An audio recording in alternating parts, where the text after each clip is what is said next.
This deal as a G2G was meant to shield the three Kenyan companies from paying the 30% corporate tax. I will return to this matter later. 2. The shilling has continued to fall against the dollar. The cost of oil has not come down since the deal was signed. 4.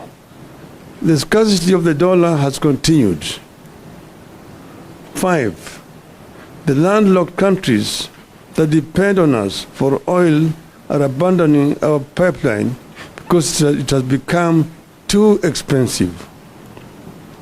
In other words, the deal has not addressed any of the problems Ruto said it would. When Ruto initiated this deal, the US dollar to the Kenya shilling exchange rate was 132. Today, 6 months later, it is Kenya shillings 159 to the dollar. The cost of fuel shot up significantly after the deal. Where have things moved from bad to worse since the deal was signed? Well, the deal was a scam for which we now demand full disclosure and full accountability. It is corrupt and rotten to the core. It is state capture by Mr. Ruto and company and a conspiracy against the country. Ruto's collapsing the country while feeding Kenyans on lullabies. Other than keeping the cost of oil permanently high in Kenya, the deal is costing the country dearly in terms of trade in petroleum with the landlocked neighbors. It is shrouded in deep secrecy. To date, only 2 documents have been made public. That is, the Master Framework Agreement with petroleum trading entities and the Open Tender System Modified Agreement with marketers. The Supplier Purchase Agreement between the Middle East oil firms and the hand-picked distributors in Kenya has never been seen. We challenge Mr. Ruto to publish this document. Nobody knows how Gulf Energy, Galana Oil Kenya Limited, and Oryx Energies Kenya Limited got nominated to handle local logistics. But the hand-picked distributors are selling oil to us at almost twice the price from bulk suppliers. These companies are also manipulating deliveries date ranges so that they can minimize on prices. We know that in August this year, 4 months after the deal, the government allowed Oryx Energies to sell oil at prices that had been inflated by 17%. In the Ruto deal, Oryx is a supplier of diesel to other oil marketing companies in the country. The excuse was to delay in discharging fuel at the jetty. This shady business model is being deployed by all the companies that were retained in the Ruto deal. They buy at low prices, delay discharging, then ask to be allowed to offload at higher prices, and the cost is passed on to the consumers. In the case of Oryx, it had bought the diesel at an average Platts price of $97.88. That is 14,182 shillings per barrel in July, but was allowed to sell the same to oil marketing companies at 114.5 US dollars, that is 16,585 shillings per barrel. Some of the companies charging the higher prices deliver more cargo than they were contracted to deliver, forcing Kenyans to buy more of the oil whose prices are inflated, hence the permanent high prices of petroleum products. The ministry is changing billing month to allow the oil firms quote higher prices. For instance, cargo that was bought in July when the price was low is allowed to quote higher August prices and pass the burden to the consumer. The deal that Ruto hailed as phenomenal has resulted in high landed costs as a result of structuring of the contract. The faults include the double counting of some cost elements and fixed freighted premium, which sometimes are higher by up to $50 per metric ton. The cost is passed on to the consumers. It also lacks flexibility, which further exacerbates the pricing model. Uganda has announced that it will no longer purchase petroleum products from Kenya because middlemen have inflated prices by up to 59%, imposing too high a cost on consumers. The exact same scenario is prevailing here. The middlemen President Museveni is talking about are Kenya government officials. I repeat, the middlemen President Museveni is talking about are Kenya government officials. The deal has interrupted supply. Gulf Energy, which manages up to 50% of government importation, has been experiencing serious challenges securing letters of credit. This is because the single bank that was picked to provide the letter of credit is struggling with big bad loans. Consequently, there is delay for clearance of importers to offload oil.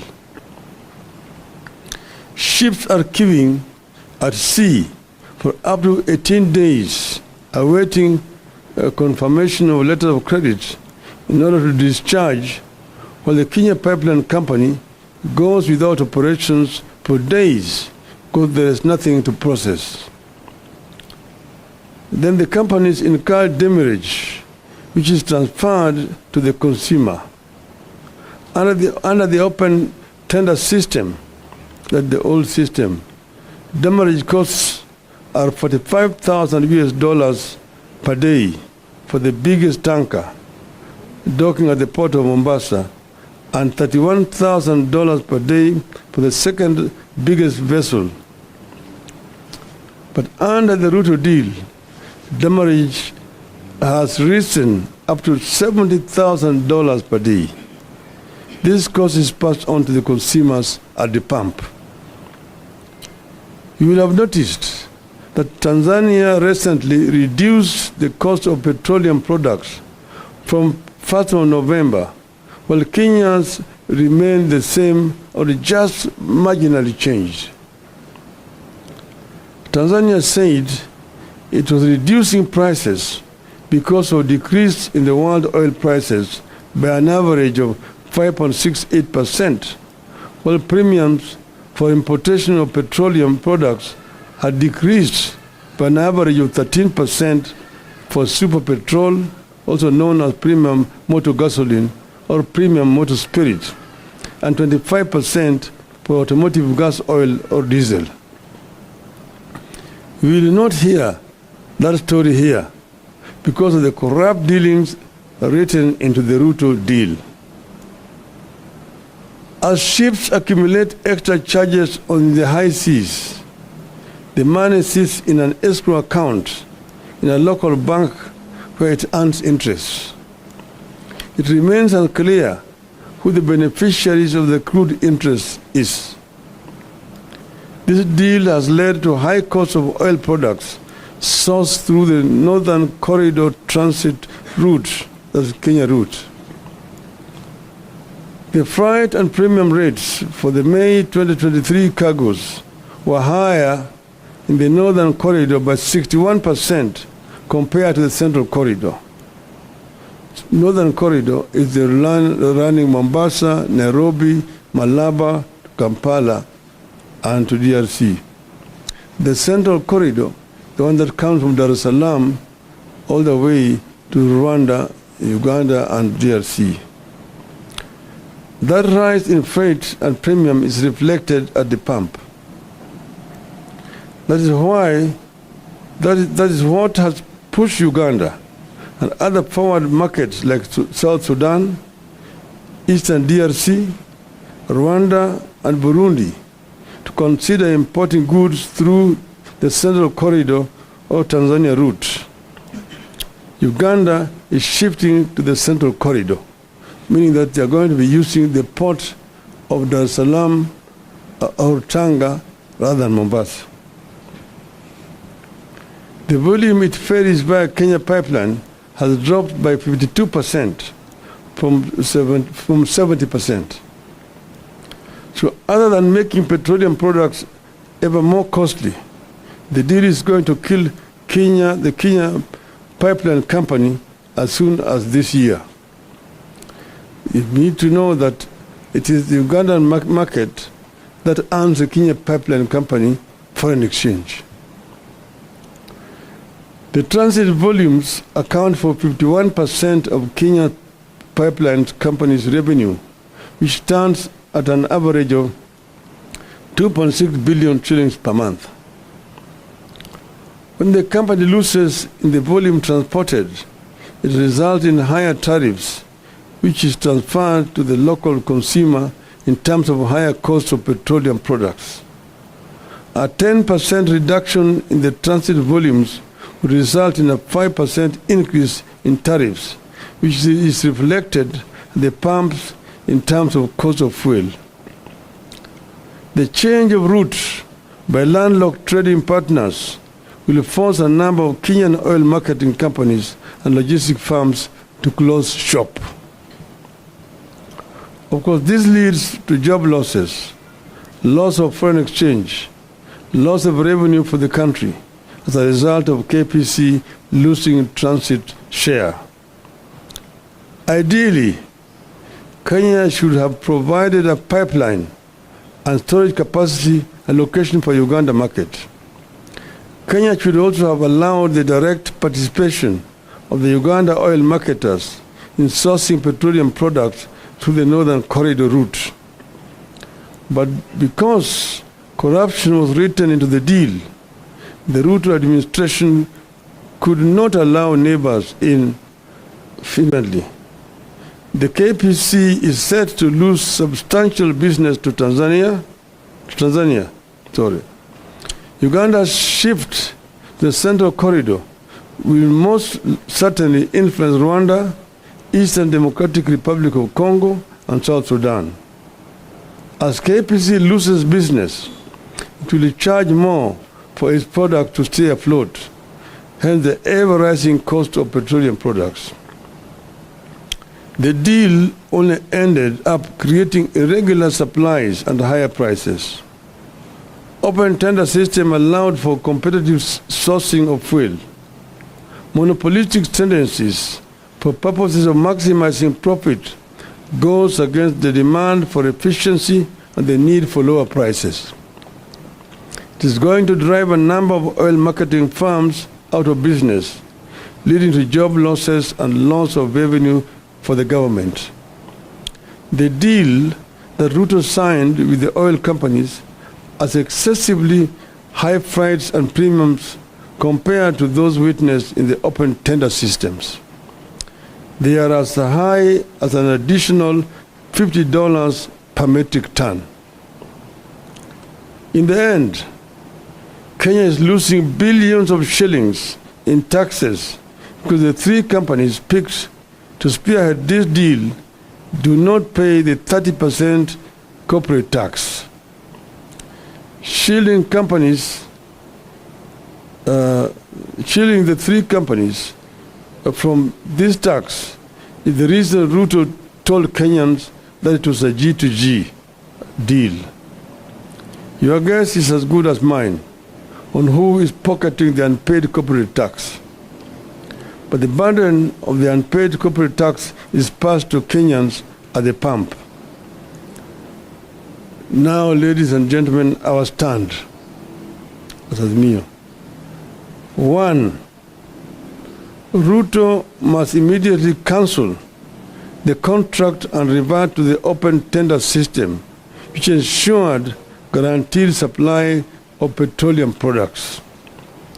It has assigned responsibility to various players as opposed to the so-called G2G that is making Kenyans depend on inefficient and corrupt players.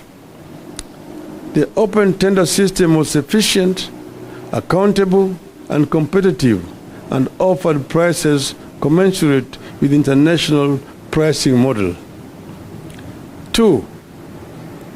The Ethics and Anti-Corruption Commission needs to move in, not to sanitize, but to get to the bottom of how and why we got into this deal and who is benefiting from it.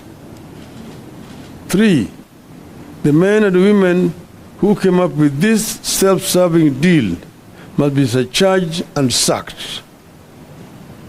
4.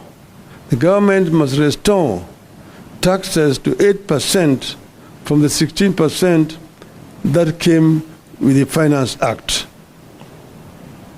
5.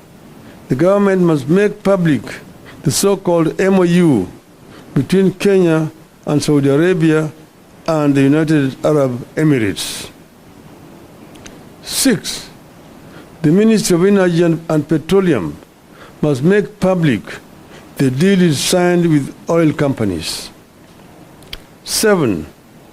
The Ministry of Energy and Petroleum must make public the supplier purchase agreement it signed with the oil companies. 8.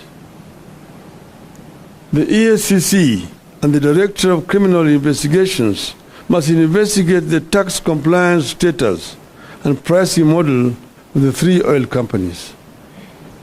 9. We need a comprehensive brief on what the move by Uganda to pursue much of its petroleum needs through the Tanzanian Central Corridor means to our country, especially to the future of the Kenya Pipeline Company. End of statement. Thank you.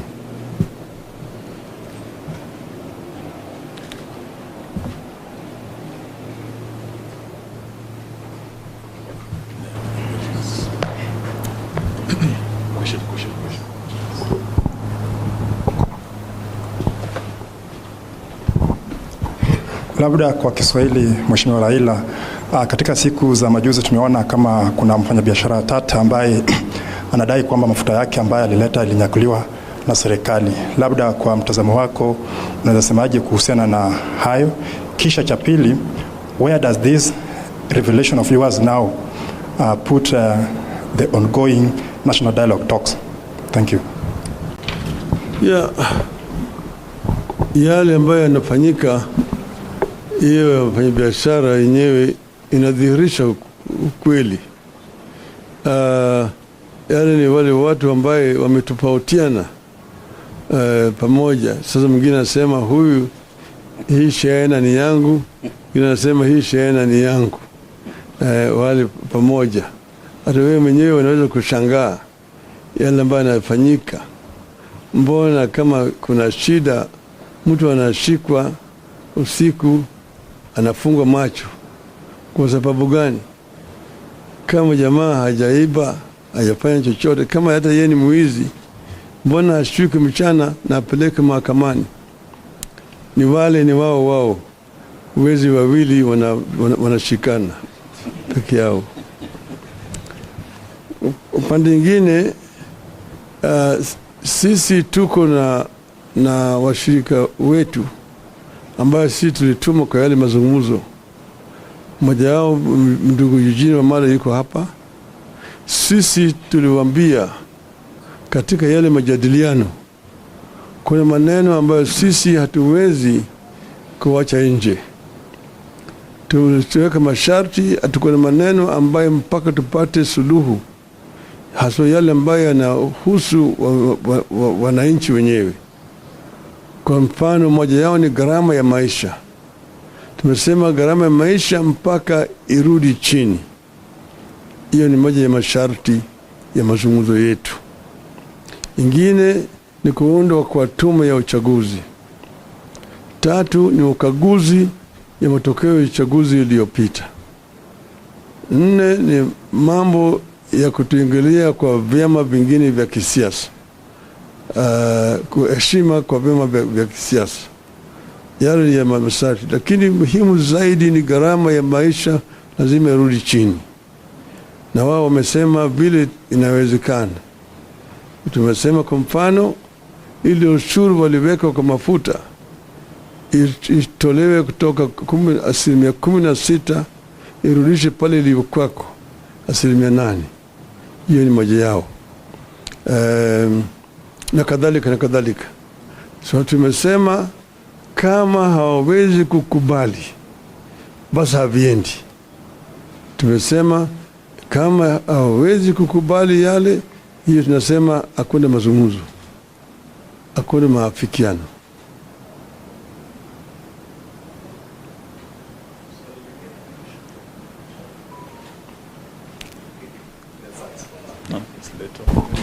Over the weekend, you alluded that the inflation of prices on petroleum, on fuel, was about 30 shillings. Maybe expound on that and how these you call cartels are fleecing Kenyans' pockets at the pump, and how much, by how much? No, I mentioned the other time, and you're going to find it in the statement that I've just read there, how prices are being inflated and then passed on to the consumer. I mentioned, for example, you'll find that you're being charged 217 shillings, but actual price would be 187 shillings. Now, where we are not sure is how that 30 shillings is being distributed, who is the beneficiary. But I've also explained to you how the whole of this process was conceived, how it was then executed, and how it is actually hurting the consumer down here. You'll find, for example, that ships are taking very long. They're waiting when letters of credit have not been confirmed, incurring demurrage charges. The demurrage charges themselves have also been increased. It used to be $45, $1,000 per day. It is now $70,000 under this deal. And all that is being passed on to the consumer. So what is happening here is a complete rip-off. People are paying for air, and these people are very happy with this.